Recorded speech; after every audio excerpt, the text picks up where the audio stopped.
जहाँ तक मोटे तौर पे अपने पड़ोसियों को जानना ज़्यादा ज़रूरी है बजाय मंगल में जाना। दूसरा चीज़ जो अंतरिक्ष वगैरह में है वह चंद्रमा तक हमारी चीज़ें रहें तो ज़्यादा बेहतर है, क्योंकि सीधे सीधे अगर कोई चीज़ असर करती है तो हमारे ग्रह के सैटेलाइट ही हमको असर करते हैं। दूसरे ग्रह के असर को हम परिवर्तित नहीं कर सकते और ना वो हमारे जीवन में जितना अंतर डालते हैं उसको हम बदल सकते हैं। जैसे ज्योतिष में तुम देखोगे मंगल बुध शुक्र की जो दशा है उससे हम थोड़ा बहुत बच सकते हैं, जो अंगूठियां पहन के कुछ जप तप करके, लेकिन उसमें बहुत कुछ परिवर्तन संभव नहीं होते। और जो जमीन पे परिवर्तन होते हैं जो बहुत जल्दी जल्दी होते हैं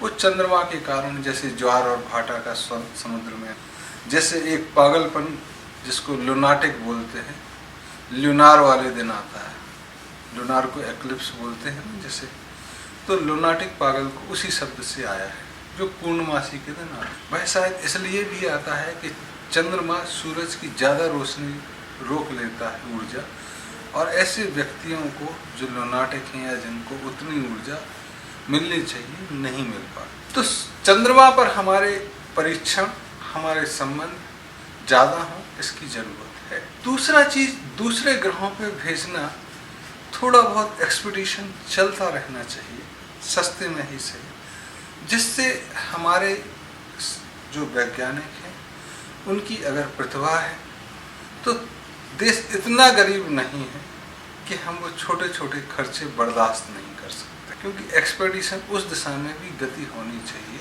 तब हम नीचे भी कुछ कर सकते। पूरी तरह से गरीबी कहीं खत्म होती। आज जितने भिखारी अमेरिका इंग्लैंड में हों उसकी तुलना में भारत में बहुत ज़्यादा नहीं हो। अगर जनसंख्या को भी हम ध्यान में रखें, अगर किसी देश में 30 करोड़ में 3 लाख भिखारी है तो आपके यहाँ 120 करोड़ में 12 लाख तो बराबर है। तो इट इज़ कमेंसरेट बैगिंग की समस्या, पॉवर्टी की समस्या।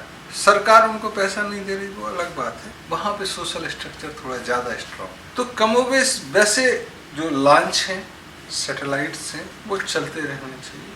कोशिश हो कि सस्ते में, जैसे मंगल का हुआ 470 करोड़ में हुआ, जितने का फायरवर्क अमेरिका में कई बार हो जाता। नासा का एक भी एक्सपेडिशन बहुत कॉस्टली। अब बात ये आती है कि हम मिल्की वे का इसका उसका परीक्षण कर रहे हैं, तब मूलभूत सुविधाएं जो सैटेलाइट से हमारा दूर संचार की समस्याएं हैं, डाटा ट्रांसफ़र की समस्याएं हैं, वह अपने आप तो शुरू कर सकें, खुद का इंटरनेट बना सके, कि कम से कम कल के दिन कोई मुसीबत आए, कोई झगड़ा फसाद खड़ा हो तो आप पूरे के पूरे आइसोलेट ना हो जाए। उन चीज़ों की ज़्यादा ज़रूरत है, क्योंकि जब बड़ी लड़ाई होती है तो एक साथ ख़त्म होने की संभावनाएं ज़्यादा होती हैं। आज जिस हिसाब से मल्टीनेशनल्स खड़े हो रहे हैं उसमें भारत नहीं, चीन नहीं, अमेरिका जैसे देशों को भी परेशानी कल के दिन हो सकती है।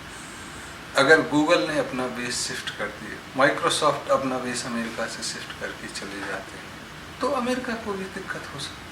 कंट्री इसलिए है ना कि वहाँ पे ऐसे लोग रहते हैं जिनकी कंपनियाँ हैं, लेकिन मल्टीनेशनल तो अपना बेस भी परिवर्तित कर सकते हैं। परसों के दिन इजराइल में करते हैं, तब हालत खराब हो सकती। तब ऐसे में जो जो देश अपने अलग व्यवस्थाएं रखें, तब देखोगे कि एक बाईपोलर जो वर्ल्ड था जिसमें यूएसएसआर और यूएसए थे, उस टूटने के बाद जो यूनिपोलरिटी आई है उसको कमोबेश चाइना पूरी करने की कोशिश कर रहा है। लेकिन मल्टीपोलर वर्ल्ड ज़्यादा सुरक्षित रहे। बाईपोलर कोल्ड वार में झगड़े फसाद होते, तब ऐसे में जो दुनिया में झगड़े चल रहे हैं आपको कुछ सम बचा के R&D में जो हो सकता है आपके GDP का 2% से 5%, और बहुत ज़रूरत पड़ने पे अगर बहुत कोई एक्स्ट्रा प्रयास कर रहे हैं तो 10% तक जा सकता है। इसको इस तरह से कर सकते हैं कि जैसे गांव में कोई बच्चे को पढ़ाता है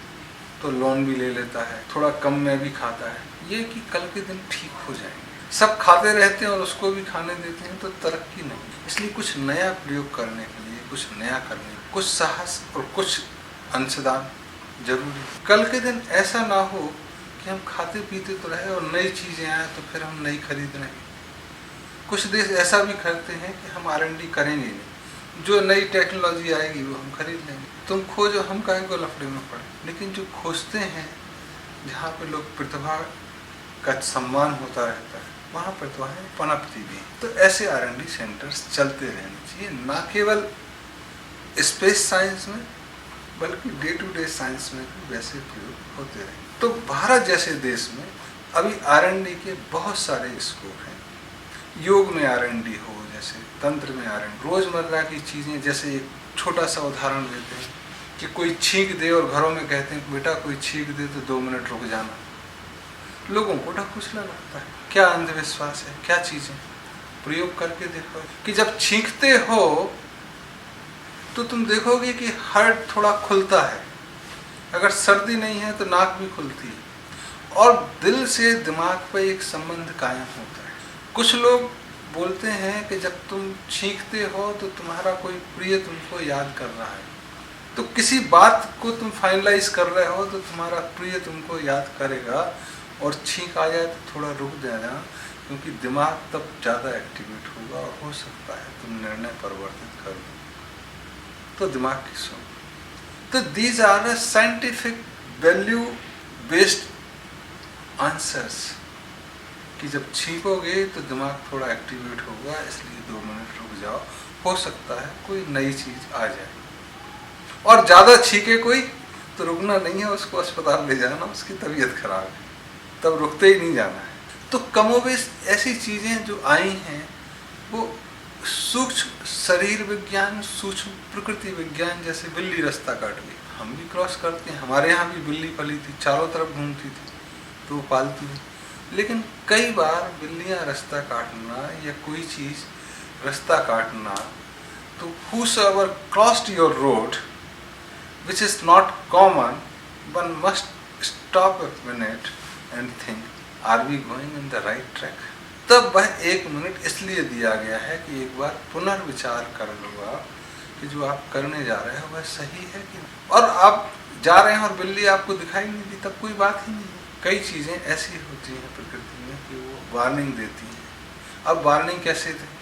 तब कुछ अनहोनी जो होनी नहीं हो, अनहोनी दिखे आपको, एकदम से चल रहे हैं, गड्ढा में गिर जाए आदमी, जा कहीं रहे थे, तब ऐसी चीजें अनहोनी में दोबारा सोचने के लिए समय दिया जाता। जैसे मंदिर में जाते हैं तो 1 घंटा बजाते हैं, तो घंटा बजाना बोले क्या है, भगवान से भीख मांग रहे हो? जैसे घर में घंटी बजाते हो वैसे भी एक इंटरप्रिटेशन। दूसरा इंटरप्रिटेशन इसका ऐसा भी है कि जब आप किसी पवित्र जगह जा रहे हैं तो 1 घंटा होगा, आवाज होगी और पुरानी चीजें आप भूल जाइए। जो वरीज एंड टेंशंस आप लेके जा रहे हैं वह भूल के एक वार्निंग है।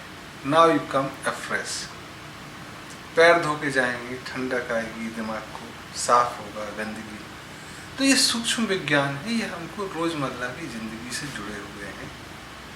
नहाना है जैसे, तो ठंडे प्रदेश में कैसे नहाना है, तब वह बताते हैं कि जो पानी है उसको तेल की तरह पूरे शरीर में धीरे धीरे लाओ, बॉडी को उस सराउंडिंग के टेम्परेचर के बराबर करने की कोशिश करो।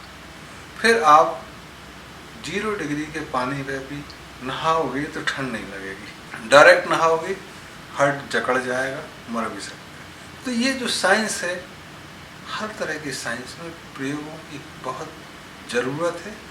सर्च की नहीं, रिसर्च की। कुछ चीज़ें जो हम भूल गए, जिसको रूढ़िवादिता में हमने मान लिया, अंधविश्वास, एक बार फिर प्रयोग करके देखें, क्या वो वाकई में अंधविश्वास है, क्या वो वाकई में रूढ़िवादी, या हम भूल गए हैं, हम उसको जस्टिफाई नहीं कर पा रहे हैं, इसलिए हम उसको ऐसा मानने लगे। तो रिसर्च किसी भी समाज की जागृति का पैमाना है और वह आगे बढ़ना चाहता है, इसका इंडिकेशन देता है। वह भी आसमान की दौड़ में शामिल होना चाहता है, उसमें उम्मीद है, उसमें साहस है, और वह उसके लिए कुछ सेक्रीफाइस करने के लिए, उसके लिए कुछ दाव पे लगाने के लिए भी तैयार है, क्योंकि बहुत सारी चीज़ें तो फेल हो जाती हैं। तब यह एक शुभ संकेत माना जाना चाहिए कि आप आगे बढ़ रहे हैं। अब इसमें दूसरे सारे चीज़ों को समावेश कर रहे हैं, यह समझ का प्रतीक होता है कि आप सिर्फ स्पेस साइंस में इतना खर्च कर दिए कि होम साइंस खराब हो गया, घर का जो विज्ञान था वो खराब हो गया, तब यह आपकी बेवकूफ़ी में शामिल हो। तो बेवकूफ़ी नहीं करना है, हमको होम साइंस भी संभालना है और स्पेस साइंस, दोनों का समावेश बहुत जरूरी है। एक इंटीग्रेटिव अप्रोच इसमें नहीं हो सकती है स्पेस और किसी भी रिसर्च में, लेकिन एक तब भी समग्र दृष्टि रखना, इंटीग्रेटिव अप्रोच रखने की कोशिश करना जरूरी है कि चहुमुखी विकास और चहुमुखी खुशहाली हो। उसके लिए जरूरी है कि छोटे छोटे R&D चारों दिशाओं में चलते